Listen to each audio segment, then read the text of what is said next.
Bonjour à tous et bienvenue sur Top Miniature Automobile. Aujourd'hui je vais vous faire un 2 en 1. Pourquoi? Parce que je vais vous présenter un modèle que j'ai déjà mis dans une display case, c'est-à-dire ces petites boîtes vitrines qu'on trouve pour ranger les modèles au 1.18. Et donc comme j'ai mis une voiture dedans, je vais vous faire un 2 en 1, je vais vous montrer la voiture qu'il y a dedans aussi. C'est Auto World qui présente cette pièce. Donc celle-ci c'est pour du 1.18. Voilà. Donc c'est une petite vitrine en poly, enfin en plastique transparent, très joli, qui vaut une douzaine d'euros chez tous les bons revendeurs. Et comme j'ai déjà mis la voiture dedans, je vais vous montrer ça en même temps. C'était pas fait exprès de vous présenter ça en même temps, mais j'avais pas pensé à l'époque, quand je l'avais mise, que je devrais présenter ça en vidéo. Alors, avec d'autant plus un modèle à l'intérieur qui, je pense, va vous ravir. Alors voilà ce que ça donne une fois qu'on a la voiture à l'intérieur.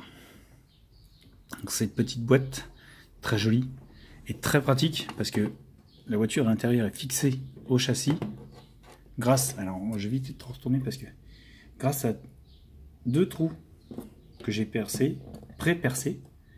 Vous voyez, il y en a des dizaines qui sont pré-percés de chaque côté,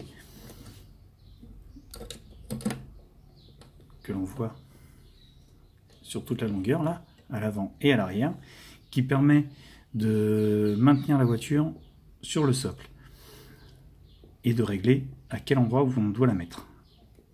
Alors j'ai même profité pour fixer la barre de fixation, enfin comment on appelle ça, la cale pour la carrosserie.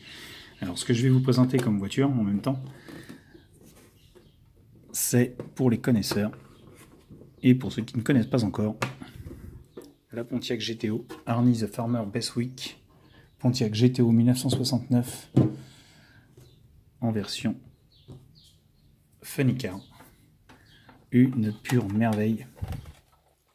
Alors je la tiens par le socle parce que comme je dis, je l'ai fixé sur le support et c'est assez galère à défaire. J'ai pas, donc on verra ça par la suite, je vous montrerai en détail de toute manière. Donc vous voyez comme cette voiture, alors elle est en plastique, la carrosserie est en plastique parce qu'ils ont voulu rendre un effet fibre comme on trouve comme c'était des carrosseries en fibre à l'époque.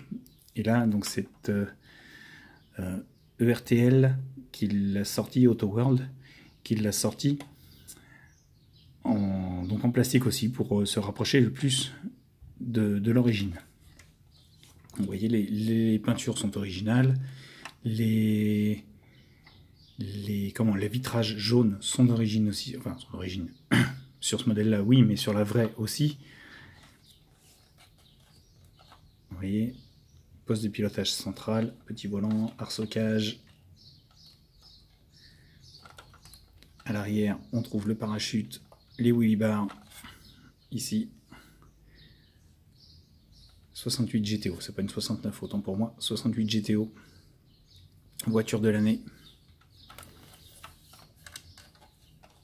Donc le profil de l'autre côté. Et cette face avant monstrueuse, star des circuits 2, parce que c'est la deuxième version de cette GTO, chez Arnie, The Bestwick Farmer. Alors, c'est un funny car. Qu'est-ce qu'un funny car? Et bien un funny car c'est ça. Voilà. Alors on va mettre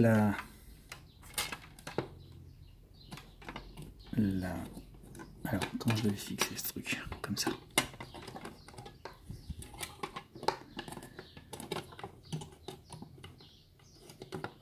Hop là. Alors. Ça vient se fixer sur la traverse de châssis. Ici, vous avez deux petits trous, un de chaque côté. Et vous venez le fixer comme ceci.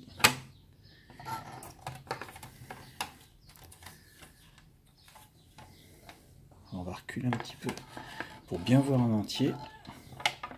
Encore, il faut reculer pas mal. Parce que même en étant loin, ça coupe un peu. On va rapprocher, voilà.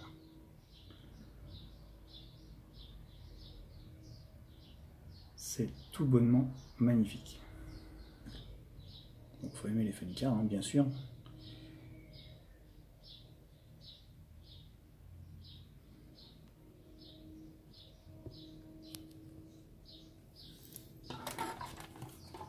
Et quand on détaille de plus près, on s'aperçoit que Autoworld, quand ils ont sorti cette petite merveille,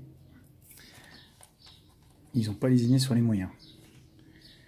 Le moteur est très bien fait, puisque vous avez les fils d'allumage, vous avez la courroie, vous avez les réservoirs avec les durites qui y partent, vous avez les fils d'allumage qui dépassent aussi, vous avez les supports et tout ce qui va avec. Dans le cockpit, alors qu'on ne voit pas très bien parce que la carrosserie ne se lève pas, on voit bien le volant avec les trois petits compteurs, deux petits compteurs, à savoir le compte tour et les pressions. Et ces énormes roues à l'arrière qui doivent accrocher quelque peu sur le bitume des drag strips. C'est vraiment un engin de malade. Le châssis, lui, est en métal. Seule la carrosserie est en plastique. Et la carrosserie, comme on peut le voir, elle est quand même assez bien détaillée sur l'intérieur. Vous avez quand même une belle finition. Peinte en noir, comme ça rend le plus bel effet. Et donc le châssis en métal, avec ces magnifiques jantes chromées, typiques des années 60, qui sont encore de rigueur aujourd'hui, hein, sur les drag strips, mais c'est vrai que dans les années 60, c'était vraiment magnifique. Donc c'est dans la même lignée que ce que je vous avais déjà montré sur les Legends of the Quarter Mile chez Autoworld, les premières que je vous avais montrées il y a quelques temps déjà. C'est la même lignée. Il y en a une deuxième version de cette voiture, je vous la montrerai à l'occasion aussi. Donc vous avez vraiment un très beau détail, puisqu'on voit qu'ils ont reproduit les rivets de fixation sur le pare-brise, sur les vitres passagers et conducteurs, et que sur la lunette arrière il n'y en a pas, mais à la limite pas besoin. La peinture est phénoménale sur cette voiture. Ce dégradé jaune, orange, blanc, c'est vraiment du plus bel effet.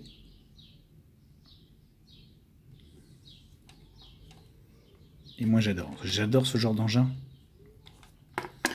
J'adore cette discipline, parce que les voitures sont magnifiques, ça ressemble à des voitures, même si elles sont modifiées sur certains aspects, on a quand même une voiture qui a de la gueule. C'est hallucinant. Vous voyez les petites wheelie bars là derrière. C'est en dessous, on a le carter. Alors je l'enlèverai pas comme je vous ai montré, hein, parce qu'elle est fixée avec les twists. Et vous avez le détail en dessous du châssis.